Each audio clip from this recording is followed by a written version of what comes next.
नमस्कार, youth media में आप सभी का स्वागत है। मैं हूं प्रताप अभिषेक। भोपाल के रविंद्र भवन में आज मुख्यमंत्री शिवराज सिंह चौहान की अध्यक्षता में सुशासन समागम आयोजित हुआ। प्रदेश भर से युवा वॉलंटियर्स ने इसमें शिरकत की।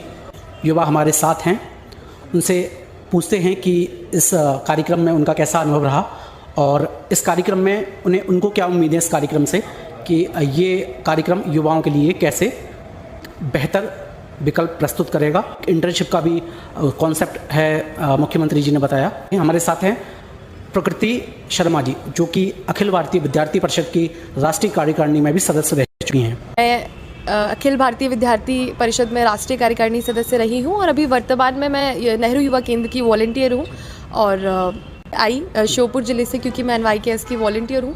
तो इस कार्यक्रम में मेरा आना हुआ और हम सब लोगों से आग्रह भी किया गया था और वाकई में ये कार्यक्रम जो था बहुत ही इन्फॉर्मेटिव था। एक बहुत ही अलग एक्सपीरियंस हम लोगों को मिला, क्योंकि जैसा हम देखते हैं कि बहुत सारे NGOs और सोशल ऑर्गेनाइजेशन, चाहे वो गवर्नमेंटल हो चाहे नॉन प्रॉफिटेबल ऑर्गेनाइजेशंस हो, सोशल फील्ड में या गवर्नमेंट की स्कीम को जनता तक पहुंचाने का काम या सहायता करती हैं, एनालिसिस करती हैं, डेटा कलेक्ट करती हैं और ये देखती हैं कि क्या वो स्कीम अच्छे तरीके से ग्राम या फिर तहसील केंद्रों या जिला केंद्रों तक पहुंच रही है या नहीं। साथ में इन सारे एनालिसिस के बाद सबके अपने अलग अलग एक्सपीरियंसेस होते हैं, अलग अलग डेटा होते हैं। ये कार्यक्रम एक माध्यम बना जिसमें बहुत सारे यंग प्रोफेशनल्स अलग अलग ऑर्गेनाइजेशन से एक जगह एकत्रित हुए और सबने अपने जो आइडियाज़ हैं, अपने इनोवेटिव आइडियाज़ और उनका काम करने का तरीका शेयर किया। तो ये एक बहुत ही, मुझे लगता है, यूनिक आइडिया था माननीय शिवराज सिंह चौहान जी का।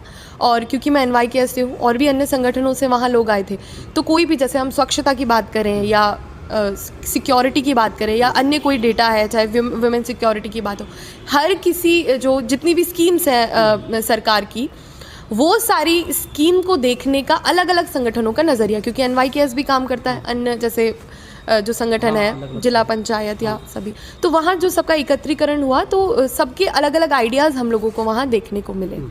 चलिए, ये तो कार्यक्रम के बारे में बताया आपने। अब अखिल भारतीय विद्यार्थी परिषद के बारे में थोड़ा बात करते हैं। एक महिला होने के नाते आप इस संगठन में जुड़ी और मुझे लगता है कि जहाँ पर एक व्यक्तित्व का विकास भी होता है और एक नेतृत्व क्षमता में डेवलपमेंट होता है विद्यार्थी परिषद में, तो आपका अनुभव कैसा रहा एज अ महिला? क्योंकि महिलाओं के लिए उतना स्पेस हम देखते हैं नहीं है, तो उस चैलेंज आपके सामने चैलेंज रहा या नेचुरली आप उसमें एडजस्ट हो गई? जैसा हम सभी लोग जानते हैं कि विद्यार्थी परिषद पूरे विश्व का सबसे बड़ा छात्र संगठन है। मैं मानती हूँ कि विश्व का सबसे बड़ा छात्र संगठन होने के साथ साथ ये विश्व का सबसे बड़ा अनुशासित छात्र संगठन भी है। और जैसा आपने कहा कि महिलाओं को दिक्कत आती है, परिषद में ऐसा कभी भी नहीं था और हमने देखा भी, राष्ट्रीय महामंत्री भी एक छात्रा रही, JNU की निधि त्रिपाठी दीदी।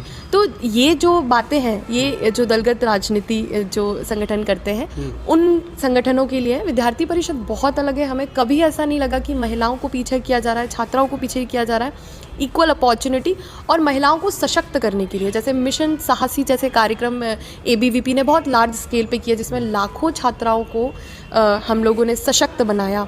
और इसके अलावा चाहे हम लोग बात करें एक जो सैनिटरी नैपकिन्स और जो हम लोग देखते हैं कि जो गांव की महिलाएं हैं वो उन तक वो फैसिलिटी नहीं पहुंच पाती है, तो कई सारे अभियान विद्यार्थी परिषद के माध्यम से चलाए गए, जिन माध्यमों से एक स्वच्छता का भी ध्यान रखा जाए और हेल्थ इश्यूज़ जो वुमेन फेस करती हैं उसको ध्यान में रखते हुए भी इस चीज़ का ध्यान रखा गया, इस योजना को लाया गया। साथ में अभी रिसेंटली पिछली वर्ष की बात है कि संगठन ने एक और योजना लाई थी, जिसमें हम लोगों ने सर्वे किया था बहुत लार्ज स्केल पर, जो पब्लिक टॉयलेट्स महिलाओं के लिए उतनी साफ़ या फिर कई जगह तो मौजूद भी नहीं होती है और होती हैं तो साफ़ नहीं होती है, तो उसको उस ओर हमने पूरी एडमिनिस्ट्रेशन का ध्यान आकर्षित किया। तो महिलाओं के लिए, महिलाओं को ध्यान में रखते हुए महिला सुरक्षा को लेकर परिषद हमेशा सतत कार्य करता आया है।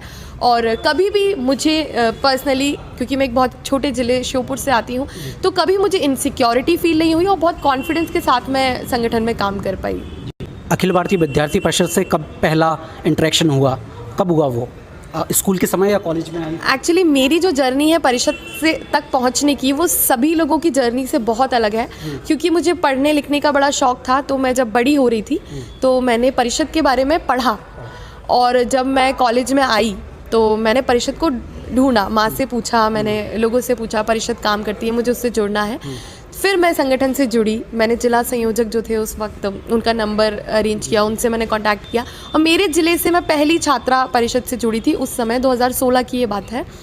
और शुरुआती समय में सबने कहा कि संगठनों से ऐसे छात्राएं नहीं जुड़ती है हमारे ज़िले में, लेकिन I was the very first girl जिसने इनिशिएट किया कॉलेज में आकर।